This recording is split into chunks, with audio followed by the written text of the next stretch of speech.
Hidup merupakan kumpulan dari negosiasi, mulai dari beli mobil, nego gaji, beli rumah, hingga bicara dengan pasanganmu. Walaupun begitu, banyak orang berusaha menghindari negosiasi untuk menghindari konflik. Padahal setiap konflik, apabila dikelola dengan baik, akan memperoleh hasil yang menarik. Halo semuanya, nama saya Michael. Selamat datang di channel saya, Sikutu Buku. Kali ini saya akan membahas buku Never Split the Difference karya Chris Voss. Buku ini membahas tentang pengalaman Chris, seorang negosiator tawanan internasional yang bekerja untuk FBI.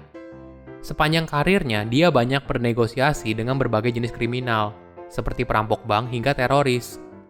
Nah, yang menarik di sini adalah Chris melihat negosiasi dengan cara yang berbeda. Negosiasi itu bukan pertarungan argumen, tapi proses eksplorasi. Tujuan kamu dalam negosiasi adalah mendapatkan informasi sebanyak-banyaknya dan mengungkap apa sih yang sebetulnya mereka inginkan. Supaya bisa terwujud, kamu harus menggunakan rasa empati dan menciptakan rasa saling percaya untuk memulai percakapan yang sesungguhnya. Saya merangkumnya menjadi 3 poin penting dari buku ini. Yang pertama, mendengar secara mendalam. Ketika kita bernegosiasi, artinya kita sedang berbicara dengan manusia yang butuh dihargai dan juga ingin dimengerti. Di awal percakapan, fokus utama kita bukan untuk membalas argumennya, tapi kita harus mendengarkan apa yang ingin mereka sampaikan. Nah, jika kamu terlalu terburu-buru dalam bernegosiasi, maka orang akan merasa nggak didengerin dan berpotensi merusak komunikasi yang sudah kamu bangun. Chris memberikan contoh di tahun 1993. Saat itu, perampok bank menawan Sandra di New York. Pemimpin perampok tersebut terdengar takut dan tidak bisa mengambil keputusan. Dia selalu berkata menggunakan kata kami. Negosiator pada saat itu berusaha mendengar secara mendalam dan menggali informasi. Akhirnya mereka tahu kalau di kelompok itu ada satu orang yang ragu-ragu. Nah, negosiator itu langsung fokus ke orang tersebut, kemudian dibujuk untuk bicara dengan memberikan rasa aman.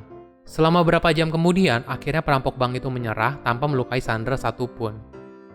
Kedua, kuasai kata tidak dalam negosiasi. Kita tidak bisa memaksa orang lain untuk setuju. Apabila kita paksakan, malah membuat lawan bicara kita menjadi marah. Kata tidak bukanlah akhir dari negosiasi, tapi merupakan titik awal untuk mengetahui apa yang mereka inginkan dan kita bisa mulai negosiasi dari situ. Kata tidak bisa berarti banyak hal. Misalnya, saya belum siap untuk setuju. Kamu buat saya nggak nyaman, saya nggak ngerti, atau saya butuh informasi tambahan. Ketika mereka bilang tidak, tanyakan pertanyaan yang solutif. Contohnya kayak gini, apa sih yang buat kamu nggak setuju? Atau, apa yang bisa saya lakukan supaya kamu bisa setuju?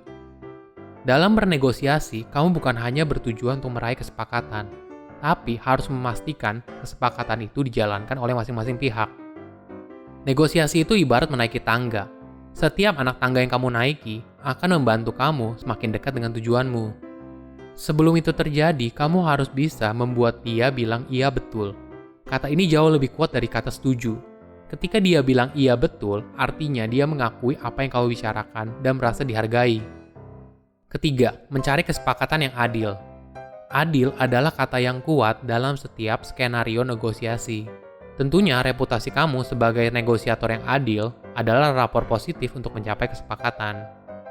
Kita harus bisa membujuk lawan bicara kita kalau dalam setiap negosiasi yang adil, pasti ada yang dikorbankan oleh masing-masing pihak. Chris memberikan tips bagaimana mencapai negosiasi yang adil. Pertama, jangan pernah kasih penawaran harga duluan ketika bernegosiasi. Biarkan pihak lawan bicara kita yang menentukan harganya duluan. Dalam perjalanan karirnya, pihak lawan bicara cenderung memberikan penawaran yang lebih tinggi daripada apa yang dia pikirkan. Nah, setelah penawaran harga sudah diberikan, kita harus siap untuk memberikan penawaran harga tandingan. Chris menyarankan kita untuk memberikan kisaran harga dan referensi yang mendukung. Misalnya, saat negosiasi gaji, kita bisa bilang gini, nah untuk level manajerial di perusahaan multinasional sebesar ini, informasi yang saya dapat gajinya tuh sekitar sekian hingga sekian. Referensi membuat lawan bicara kita mudah menerima argumen yang kita sampaikan. Tips lain adalah ketika kita kasih penawaran harga, kasih angka yang ganjil. Misalnya seperti ini. Untuk total jasa dari pekerjaan ini, kita menawarkan harga sebesar Rp15.625.725. Nah, angka yang ganjil menunjukkan kalau kita sudah menghitung angka ini dengan teliti. Jadi, pihak lawan bicara kita tidak mengira kalau kita markup harga yang tinggi. Dalam bernegosiasi, jangan lupa untuk perhatikan hal lain selain apa yang dia bicarakan. Berdasarkan aturan 73855% yang diciptakan oleh Profesor Albert Mehrabian, setiap pesan yang disampaikan terdiri dari 7% kata, 38% nada ucapannya, dan 55% bahasa tubuh dan ekspresi wajahnya. Contohnya, ketika seorang bilang setuju tapi bahasa tubuhnya berkata sebaliknya, kita harus bisa menyadari hal ini dan langsung ngomong. Hal ini penting untuk memastikan setiap pihak menghormati kesepakatan yang sudah dibuat dan menjalankannya. Hidup merupakan kumpulan dari negosiasi, mulai dari beli mobil, nego gaji, beli rumah, hingga bicara dengan pasanganmu. Walaupun begitu, banyak orang berusaha menghindari negosiasi untuk menghindari konflik. Padahal setiap konflik, apabila dikelola dengan baik, akan memperoleh hasil yang menarik. Silahkan komen di kolom komentar pelajaran apa yang kalian dapat ketika baca buku ini. Selain itu, komen juga, mau buku apa lagi yang saya review di video berikutnya. Saya undur diri, jangan lupa subscribe channel YouTube Sikutu Buku untuk versi animasinya. Bye-bye.